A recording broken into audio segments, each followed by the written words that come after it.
Welcome, everybody. Thank you very much for joining us. As always, I'm very happy to see you. I will have an exciting guest to share with you today. But before I introduce our guest, I want to thank some people that we always thank. We want to thank brassandwinds.com, Quinn the Eskimo Company. When we are looking for brass or woodwind instruments for our students, we always contact brassandwinds.com first. We think they should be your first choice as well. Brassandwinds.com, a Quinn the Eskimo Company. You're watching Truer MU, the truth about music. We talk with celebrities and we talk with up and comings and we talk with people that you might never have heard of that you might find very interesting about some of the deeper things going on in the music world. And sometimes we leave the music world behind and just go creative. In that vein, I'd like to talk to you about our guest today. I discovered our guest on LinkedIn. I found him quite by accident, and it has always been a dream of mine to interview another interviewer. That's something I've been curious about. What would it be like to have somebody who's usually on my end of the microphone on the other end? And Martone agreed to play that game with me. He is a solo dance recording artist and the operations manager for IRMIX Radio. As the host of the Industry Review on Blog Talk Radio, he's interviewed guests ranging from Curtis Blow, Kate Linder from The Young and the Restless, and singer-songwriter Austin Brown, among many others. His video feed is not working today, but he is with us here in audio. So, Martone, welcome to our show. Hi, Adam. Thank you for having me. Oh, it's my pleasure. Thanks again for being with us today. You operate a show called IRMIX Radio, and there's a long history there, and I want to talk about the history. It began with something called Industry Review in 2009, but before we talk about your first show, I want to talk about what you were doing before that. What were you doing before you started all of this? Well, at that point, I had just graduated from broadcasting school in Michigan, which is Specs Howard School of Broadcast Arts.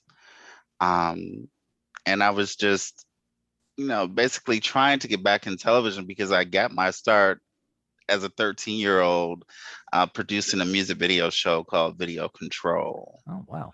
Yeah. And so I've been on television since I was like I said, 13 all the way up to the age of 27. So what was Video Control about? What was this show about?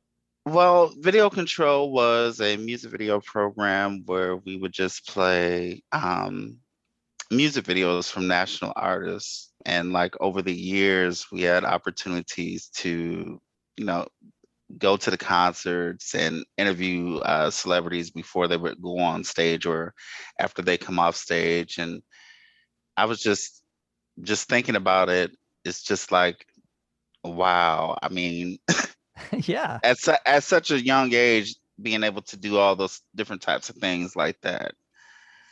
I've only been able to interview celebrities for the last year or so, and it's been interesting learning about that. You've been doing it now for decades. What did you learn about interviewing celebrities as a young person that served you well later on? That there are people just like us, have hopes and dreams for their careers and futures. And the most important thing that I learned about is just definitely having a mic that works when you because it's important to capture that sound. Basically, if you don't have anything else, you need that sound. Yeah, right. Yeah. Well, let's get you from your 13-year-old amazing self to your 27-year-old amazing self, and we'll get to Industry Review. What happened in that interim? What were you doing? I was just working a regular job, Monday through Friday, 9 to 5, and after I left Video Control, that's what I started doing. But like one of my aunts, my favorite aunt, her name is Deborah, she would keep telling me,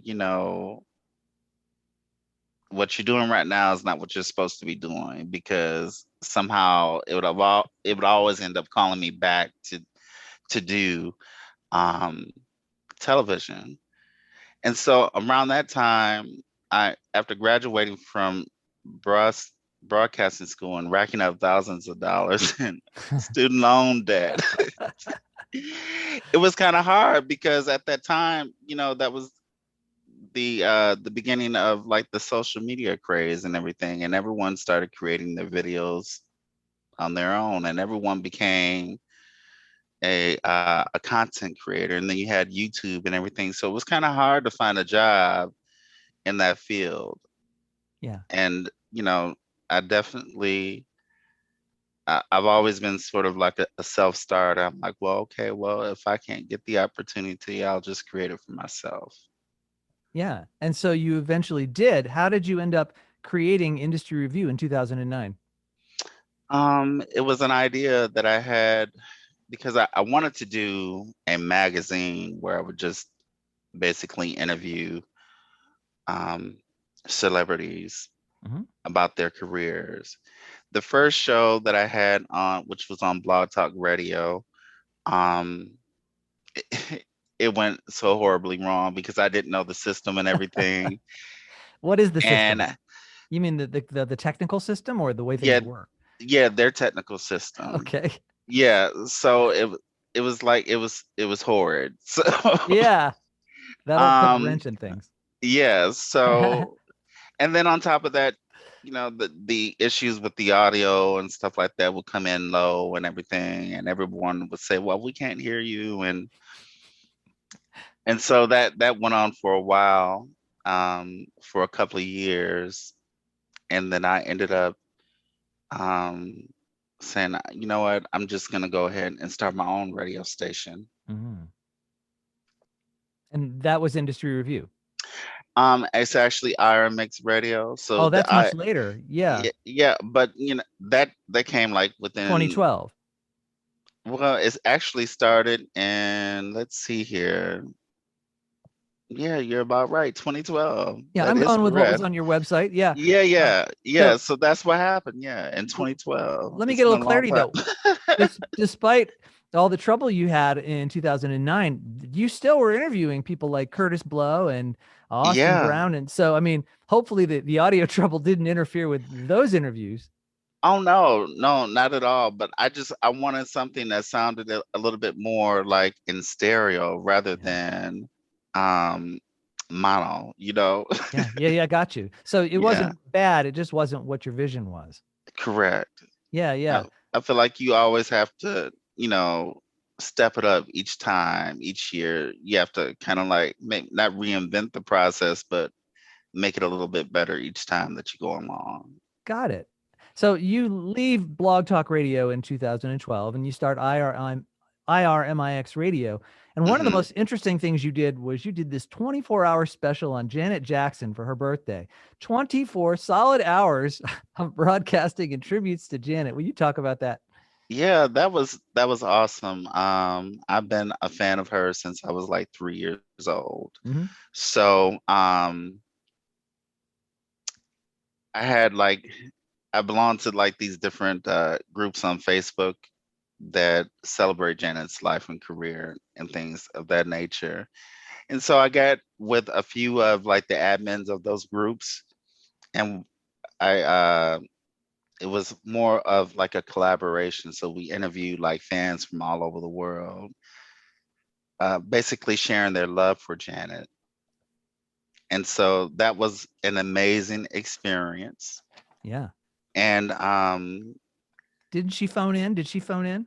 no, she didn't. But Oh. one thing, we had her nephew was there. Yeah, Austin Yeah. Brown, who you'd interviewed before. Is that because you had interviewed him earlier that he was able to join you? Well, actually, we knew the special was coming up, so we had him do like a pre-recorded thing. Got it. Yeah, so yeah, I don't do anything live anymore. Ah, And simply because sometimes when you book guests, they don't they come, or don't they, come. yeah, especially like doing a live broadcast, or Mhm. they'll get like a time change or time zone Right. difference. So yeah, those were a few of the problems that I had back then. So I just make sure that if I'm doing an interview, we're gonna have a scheduled date and time, and we treat it as live to tape. Yeah, absolutely. That's Yeah. that's smart. I agree with you. uh, Yeah. your career took Yeah. an interesting turn in 2014. You left this and you started to focus on your music. Will you talk about what you had this great thing going? What did you leave for?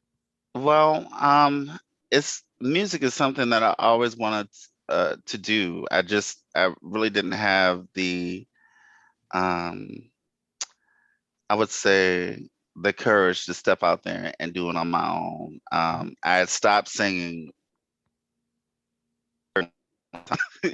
and because growing up in the Baptist church, you have to be in the choir and sing every Sunday, and I hadn't done that since I was a teenager. Wow. But it wasn't until my father had passed away that I realized how short life really is, and that I need to start pursuing my passions a little bit harder. Yeah. Well, I've Mhm. had a chance to listen to some of your music and I want to talk to you about it. Okay. I've noticed that most of the music that I've been able to hear of yours has a very much of an 80s pop sound. It's very interesting to me. And I want to know what's your attraction to that sound? I happen to love that sound, so it's great for me, Hmm. but it's definitely not what you'd call current contemporary. It seems like you chose that sound on purpose. What's going on?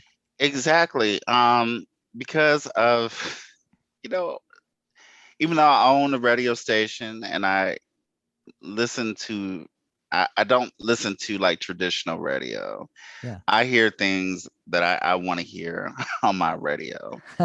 And, it may have that, uh, my music may have a little bit of that 80 sounds, but I think it's a little bit more updated. And it depends on, which song in particular that you've listened to, and then we can talk about that. But Sure, I can tell you some titles. For instance, okay. All Through the Night.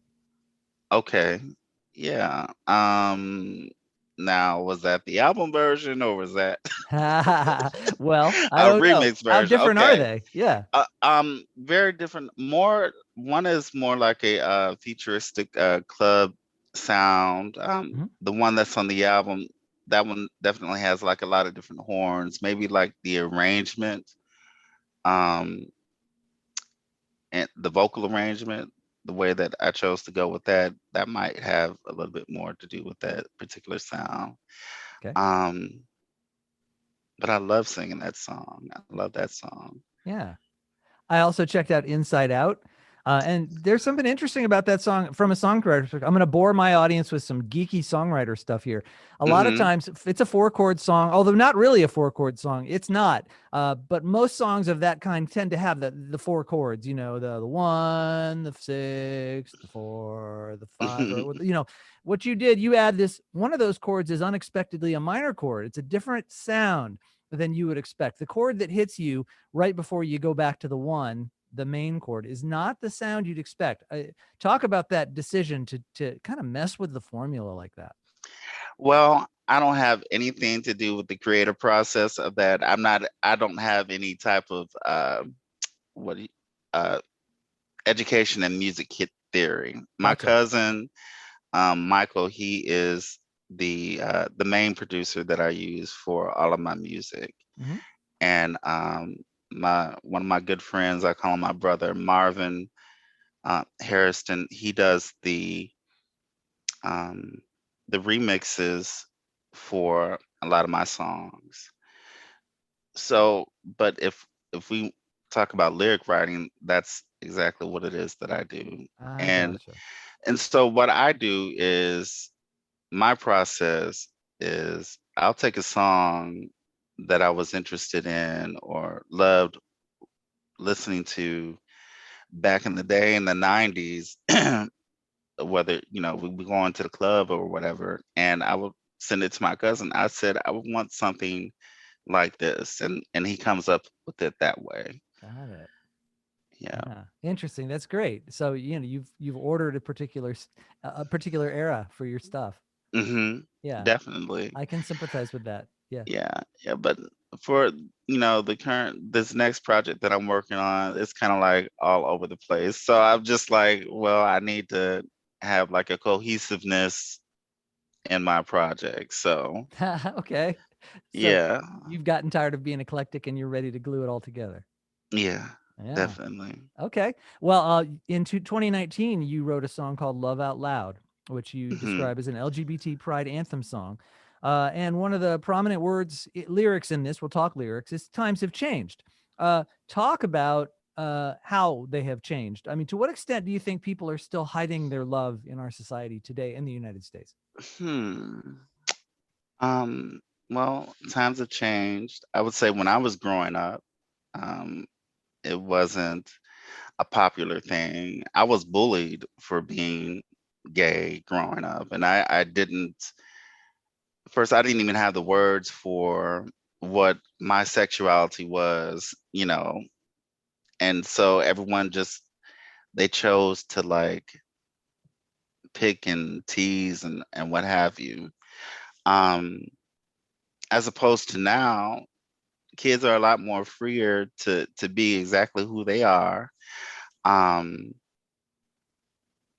a lot of stuff that I see online and just in traveling around the country is just um, a lot more openness and acceptingness. Yeah. W- I don't see a lot more marches, you know, that that were happening back in the 90s for like equality and stuff like that. So, Yeah. yeah, Well, it seems like and that's what I speak about. Yeah, racially, it feels like we've taken some steps back. It's interesting. exactly. So, I mean, is sexually perhaps we're fine, and racially now is the problem? Is that maybe what's Hmm. going on? Exactly. Yeah. And I've heard even a comedian even reference that as Yeah. well. Yeah, Hmm. it might have been Dave Chappelle. Yeah. Yeah. Um, so, um, let's get back to your career. The pandemic hits, and then you, like all music artists, have got to rethink everything. And it occurred to you to go back to IRMIX. Hmm. And so that's where we're at now with you. Of course, you're still a musician and you're still pushing your music, but you have returned to IRMIX. Hmm. Yes, actually, gosh, it happened. The idea came up again. My endeavor, she was like bugging me about it. When are you gonna do radio again? You know. She sees that as your calling, I guess. Yeah, I mean, she liked it, but she always said that everything that I've done over the years has always been surrounded in the entertainment field. Yeah.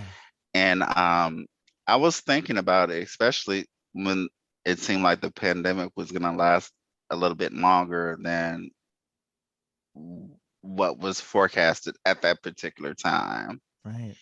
And so I started thinking about if I come back and do the station, it has to be better than what it was before. And I need, basically dedicated people to assist me because I can't do it all on my own.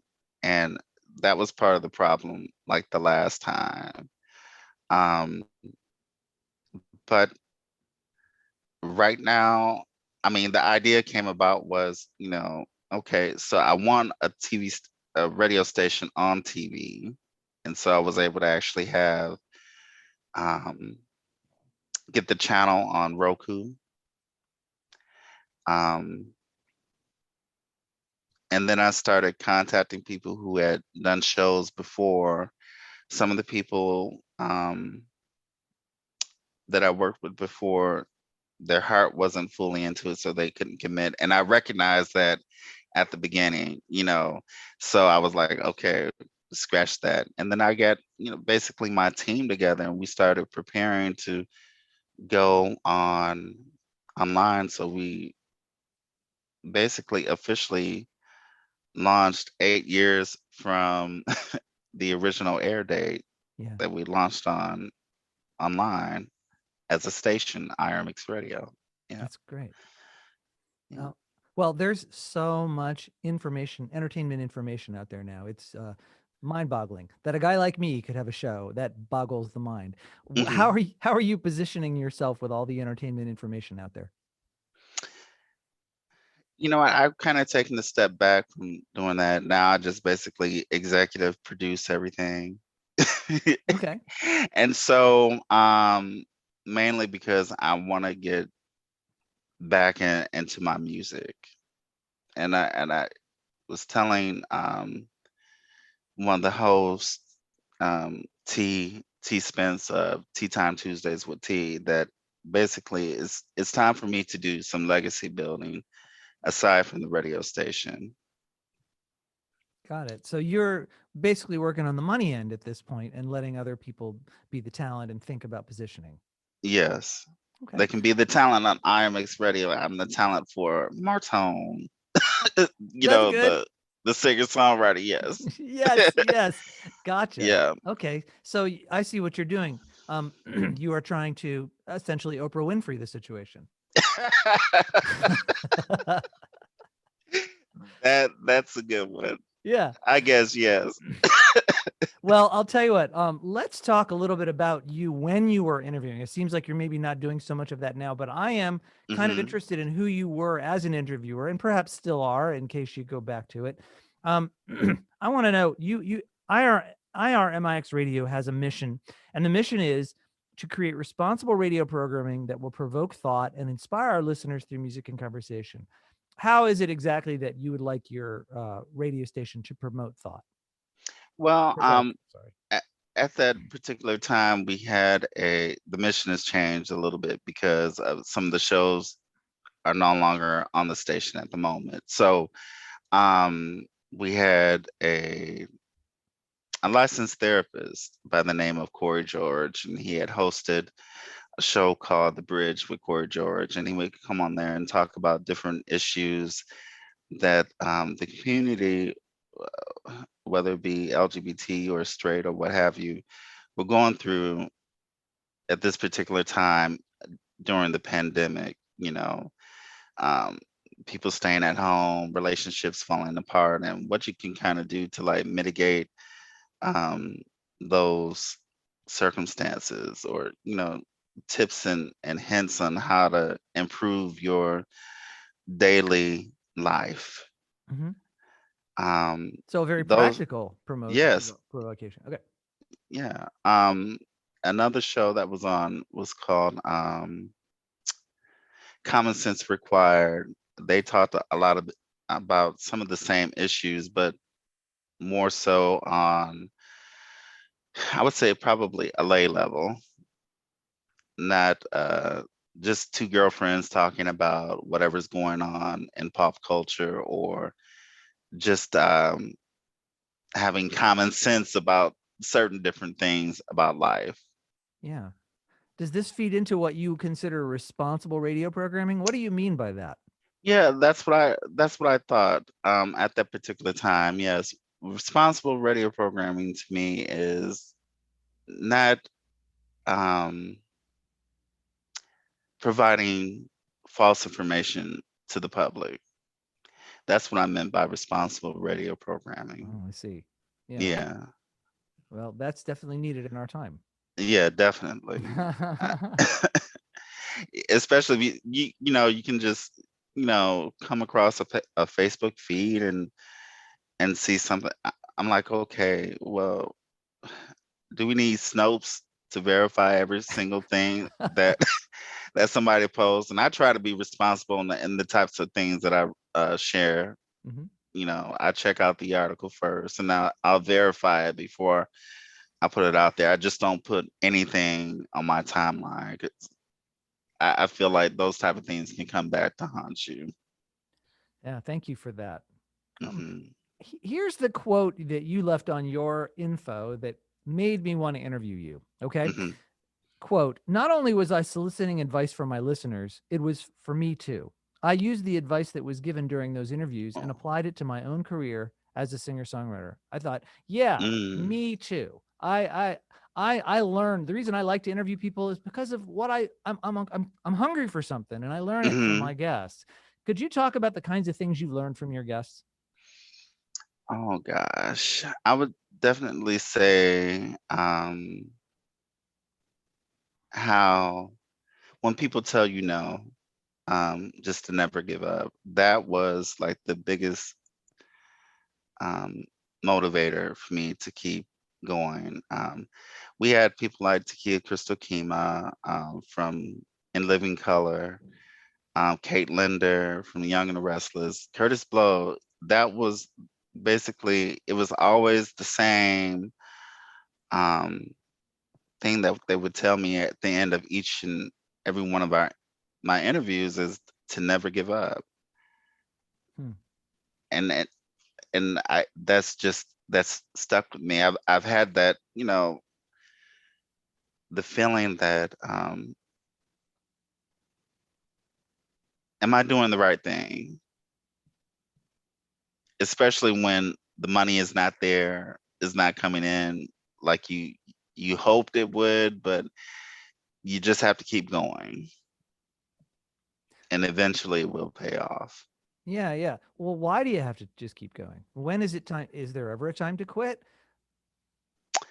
Um, I wouldn't say so. I mean, it's just like life in general. It may not be going so well right now for some people, but you still have to get up and keep moving and try to make it and do your best. And eventually, whatever it is, your hopes, dreams, desires will come true. You know, I've learned those different types of things from especially my grandparents. Yeah. And they Hmm. were reinforced by these guests who had succeeded wonderfully in their lives. That's Yes. good. Who can you tell me who you've already listed some of them, but who would you say maybe your favorite guest was? One of them, I would say, Shanna Moakler, Hmm. um, from Miss USA pageant. She was hilarious, entertaining, and she kept the show moving. Even though I wasn't feeling particularly well up to interviewing with her that day, she definitely made me feel a lot better about that whole interview process with her. And so Oh, I laughed, and all of a sudden I started feeling better right after that interview. So it was great. oh, that's nice. So she And surprised you. yeah, actually because I just had a memory pop up on Facebook. That interview was actually 10 years ago today. So Wow. yeah, Wow. yeah, Nice. yeah. Well, I'm going to ask you a question that goes a little deeper into pop Hmm. culture, and let's see where this goes. Um, there's there's a kind of the spectrum. If we're just kind of, it's hard to talk about race now because there's so many different Hmm. shades of that meaning now. It's not a black and white thing in this country anymore. It's very complicated. But even so, if we allow ourselves to just kind of think black, white, and in the media, there's a there is black entertainment, there's white entertainment, and there's stuff in the Hmm. middle. Um, but what is that split? And is that split a good thing? And who are the crossovers and what are they offering? What's your take on this? Do you see a split? Is it my imagination or is there a split? And what's behind it? That's an interesting question. I really don't watch much TV anymore, and if I do, it's always on the news. Hmm. So, I'm thinking about music wise, for instance, music okay, artists. Just the fact that if you grow up black in this country, you may not have heard of a lot of white artists just because why should you listen to them? Or maybe you just never come across them. And the same is true on the white side. It's just interesting to me. Some of my favorite artists, maybe if you're black, you've never heard of them. And I'm like, what? Really? You've never heard of these people? They're part of my bloodstream. That's interesting to me. that is interesting. But I grew up in a town where it was predominantly white town, Hmm. Lansing, Michigan, and so you basically had no choice until a black radio station came along. But then on top of that, they were on the AM side; they weren't on FM. Right.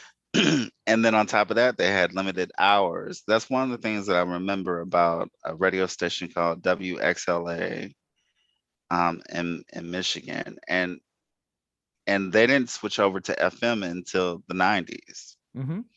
And at that particular time, my upbringing, musically, you would always hear different types of things because you had MTV, which kind of helped that along. But then you had BET, so I was kind of like straddling both worlds, if you would say. So I was Oh, always, I definitely had like an eclectic type of sound, but then I see people that limit themselves and only listen to one one different genre of music.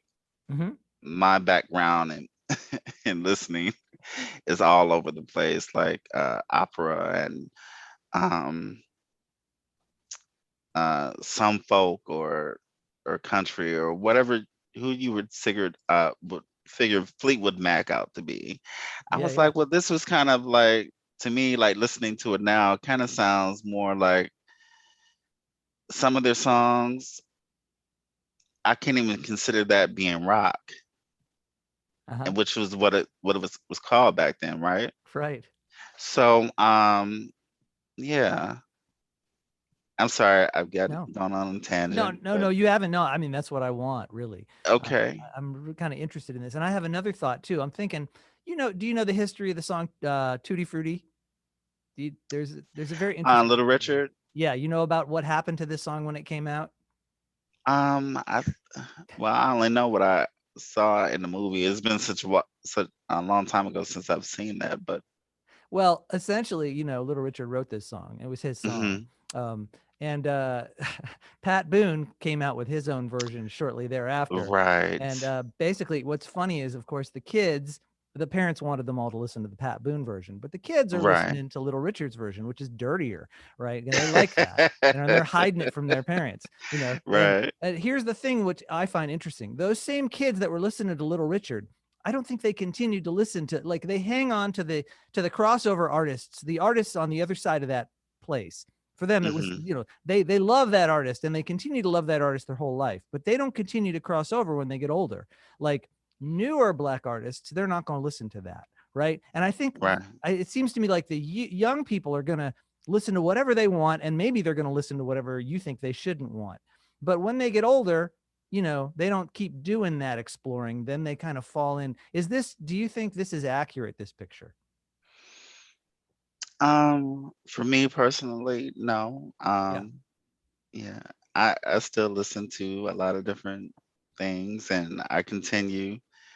It's just like my playlist is crazy because I Yeah. share my like my well, not Amazon, but Apple Music has a feature on within the app where you can let other people on your contact list or whoever else has like Apple Music see what you're listening to. Yeah. So I was just thinking about friends of mine are probably saying, "What in the hell is he is he listening?" Well, is it people like us that just love music, you think, that cross over? And then for other people, music maybe serves a different purpose, Right? Um, an emotional level. Sometimes it's like an emotional connection. Yeah, or something to make you, yeah, right, emotional, or yeah. a place for familiarity. Whereas I'm like in a restaurant and a song comes on and I'm like, listen to that guitar lick. And people are like, I'm eating my cheeseburger. Come on, what are you talking about? I was in a restaurant the other night and I heard a an updated version of Sherelle's "I Didn't Mean to Turn You On," and then Oh, Robert Palmer had done it, yeah, right. and Oh, that's a now it's Sherelle song originally? yes, Oh, I and did not so know that. I love that yeah, song. yeah, and so I guess a 2022 version of it came out, and I'm like, I had to really like listen really hard to hear the lyrics because it was kind of like the music was overpowering the lyrics, and I was like, oh my god, that is a Sherelle song. That's interesting. I'm gonna have to go find that. I love that Yeah. that particular Robert Palmer album is wonderful. Hmm. I guess there's probably a number of songs that he didn't write. I think Trick Bag is another song on that album that he didn't write, that I was like, "Well, really? That's not him?" I don't know if you know I, that album. It's full of great songs. I don't know that You album. should check it out. There's every Okay, song on it is great. I definitely will tonight. Well, so what's the future hold for you, Martone? Right now I'm working on new music. Hmm. and I'm trying to figure out a release date. I know it will be this year, probably not summer, probably more towards the later part of the year. Doing some promotional touring for the new project, going out there, just putting myself out there a little bit more. Oh, And good. I think I want to start overseas first. And tell Um, me why. um, just because like my genre of music, which is house dance music, it's more popular in the European countries. Mm. Yeah. But every now and then you'll get a club hit that might cross over in the States. Yeah. Um, yeah. Well, how are you distributing it? Are you just putting it on playlists, or what are you doing?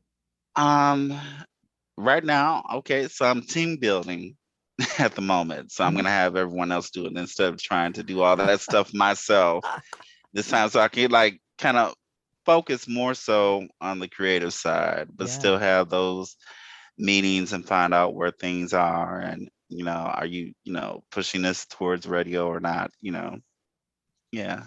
good. Well, Um, that's something I struggle with. How do you build a team like that? well, I just would say through connections that I've had over the years, Hmm. former guests that have been on the station, getting some information from them about who did their marketing for their latest project, and contact them and figure out, or just a lot of different research that I would do on Google, and just and trying to make sure that these companies are reputable, because there are people out there who just want to separate you from your money and not actually do the work. Yeah. Yeah, Yeah. how are you? That's such a good point. There's always somebody willing to take your money, and whether they do a good job for you or not depends sometimes on you and sometimes on them. Yeah. What's your filter? How are you finding? How are you sniffing out these people that are basically not worth anything and are just going to charge you for nothing? Well, I had a lesson learned a long time ago from that, but I did end up getting my money back. But um, what I did was, since I'm a member of the Grammys, um, I have like a lot of different friends in that particular thing, and that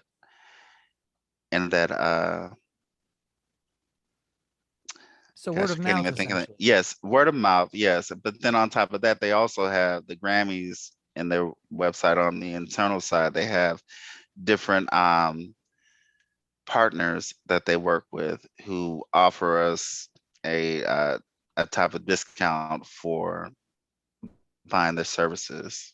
Great. So essentially, you've gotten into a community where you can be assured that the people you're working with are quality. Yes, and that was the word that I was looking for, community. Yes.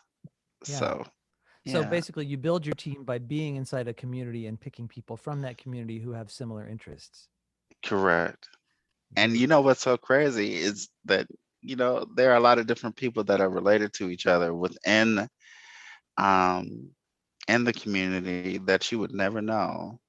That I just I don't understand that, why they don't do. I do on a certain level, that you don't want anyone thinking that you're writing off so and so's coattails, and that you actually made it on your own accord.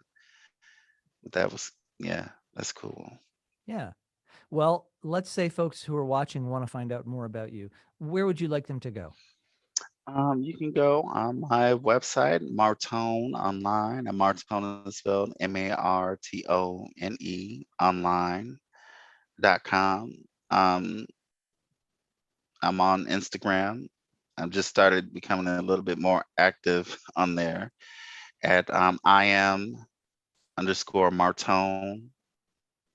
Facebook, the real Martone, and Twitter, I am underscore Martone. And of course, LinkedIn, where I found you. Uh, yeah, I don't really have a like. Well, it's more so like a professional page. I think Yeah, that's it's right. for Iron Mix Radio. Yes, Yeah. so I'm on there under Martone Daniels. Martone, thank you so much for taking the time to talk with me. It's really been fun. Thank you, Adam. I do appreciate it. And thank you for staying in contact with me. I can't thank you enough for that. Oh, it's my pleasure. It really was a treat. Hmm. Thank you also, friends, for your continued support of what we're doing here at The Truth About Music. We appreciate every subscribe and every like you give us. We would love to have more friends. So if you know people that you think are going to enjoy these interviews, and we've been interviewing folks from Sean Mullins to Tom Wehrman, all different kind of folks in the music industry from all over the place. Lamont O'Neill and Isaac Ben Ayala, all these different folks from jazz and pop and rock, and just trying to get at the truth. So if you like what we're doing, please support us and let other people know. Thank you very much, friends, for spending some time with us, and we'll see you next time.